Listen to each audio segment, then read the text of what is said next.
All right, so I just want to go over some cranial shadow hands. And cranial shadow hands are what you are feeling when you're in the vault hold. So remember, for the vault hold, this little red bone right here, that is our sphenoid. And the brown bone here is the occiput. So the two most important fingers for this is that you're on that occiput and you're on that greater wing of the sphenoid, which is going to be right in here. So shadow hands are how your hands are moving when you're feeling the strain. So for all these demonstrations, imagine the patient is just laying on a table with his head like this, and that's why I drew this little guy right here to just remind you throughout where the patient's body is placed. So I made some beautiful little models here. This is our occiput, and this is our sphenoid. So occiput's basically the big brown bone. Sphenoid in there. You know, the occiput and the sphenoid connect. And where they connect, that's called the SBS. So we're just going to demonstrate each of the strain patterns here. So the first one we're going to go over is the just the torsion, left or right torsion. What's going on there is it's a physiologic strain pattern because the SBS, the connection between the base of the sphenoid and the base of the occiput is staying in contact. So we have an AP axis. This is our guy. So what's happening is the sphenoid will be tipping down to one side along this AP axis, and the occiput is rotating in the opposite direction. So I don't know if you can really tell, but it would be this goes this way, this goes that way. So when I have my hands in place, so index fingers on the greater wing of the sphenoid, occiput's on the occiput, pinky's on the occiput. So during a left torsion, it's almost like my left hand is like rotating back posterior. You can see this is my left hand here. This is the left wing. You can see on our little guy back there that the left greater wing is moving superior, and the right greater wing of the sphenoid is moving inferior. And the occiput's the opposite directions. So on the left side, it's moving inferior, and then on the right side, it's superior. Just to quickly say that again. If I have a left torsion, on the left side, the sphenoid is rising superior, and the occiput is rising inferior, and then the right side is just the opposite. And that is basically just this motion.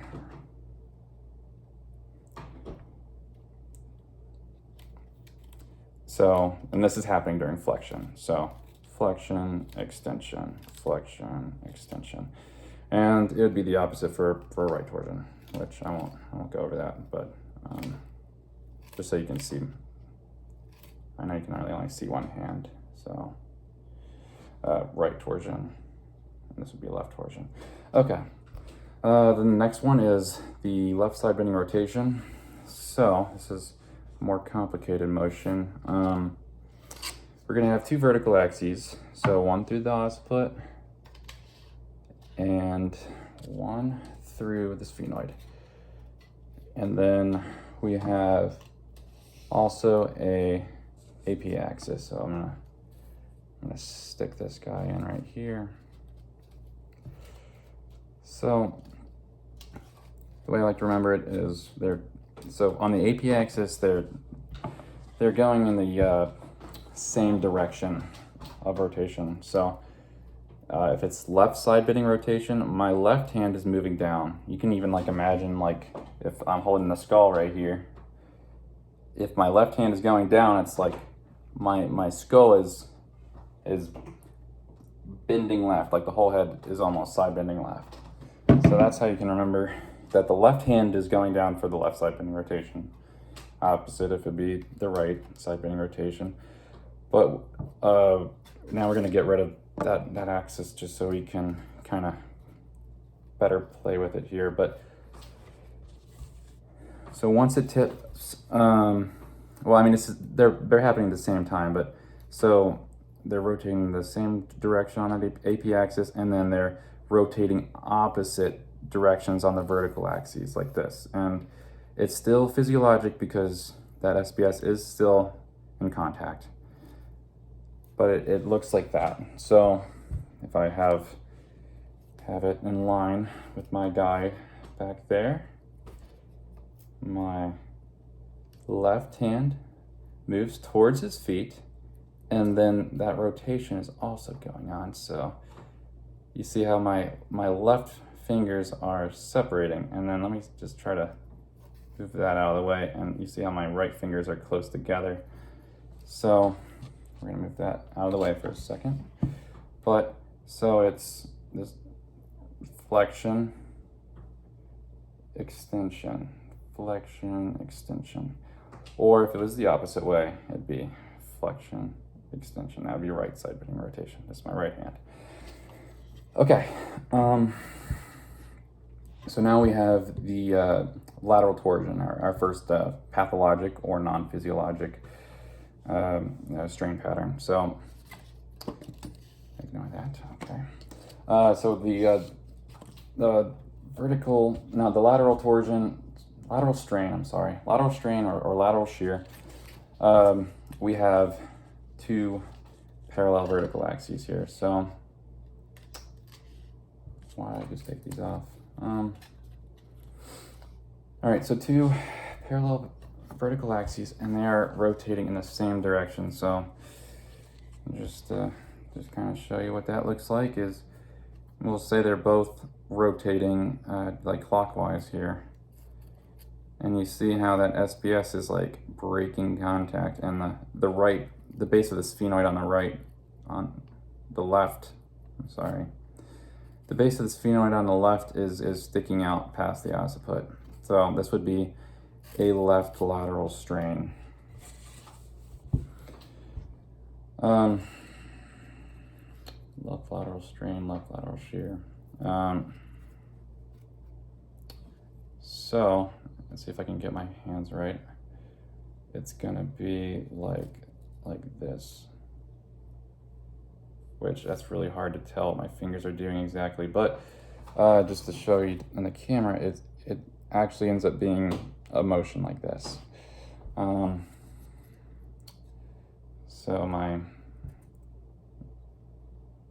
for this left lateral strain, my pinkies are both moving relatively left. My index fingers are both moving relatively right,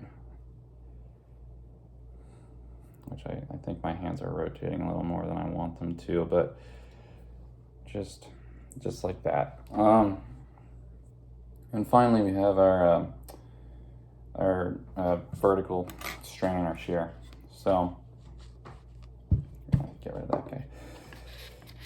What that'll look like is we have two transverse. So patient's still laying like that, and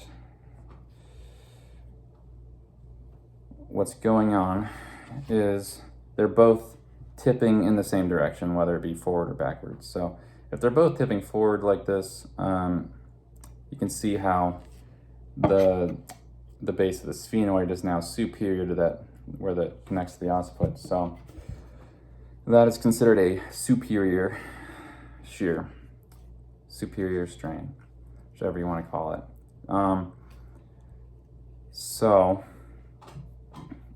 Yeah, for both lateral and vertical strains, shears, it's named off of what the base of the sphenoid is doing. So this would be a superior because the sphenoid is moving up. This would be an inferior because it is now below. And so you can see what the motion is. You can kind of see that for that superior shear, my hands are doing this motion. And then for the lateral, inferior, I'm sorry. For the inferior, my hands are going like this. So that is that.